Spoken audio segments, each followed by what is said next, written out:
Matagal na palang pwestuhan ng mga bumabatak ang bahay na ito sa barangay Pasong Tamo sa Quezon City. Package deal, ika nga. Pag umiskor ka ng shabu sa nakatira rito na si Jonathan Rehis, pwedeng dito na rin bumatak. Kaninang hating gabi, naaresto si Rehis ng mga pulis sa isang buy-bust operation. 6 na sachet na hinihinalang shabu ang nakuha sa kanya. May pumipesto kasi wala pa po akong trabaho eh. O, kahit 20-20 lang, yun.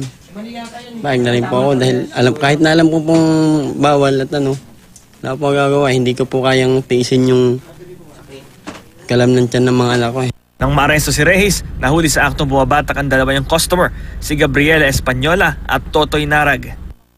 Sarado na kasi yung bahay, kaya nakitulog lang ako. Paupo lang po ako dito. Tatambay lang po. Nakakumpiska din ng mga pulis kay Narag ang isang kalibre 38 na paltik na may 3 live bullets. Paglabag ito sa COMELEC gun ban. Ayon sa lokal na pamahalaan, sa laki ng kanilang barangay, mahirap masawata ang droga. May mga patawag doon sa mga purok leader para pagsabihan yung mga kapitbahay na Pero matitigas sa ulo ay magsitigil. Bam Alegre, GMA News.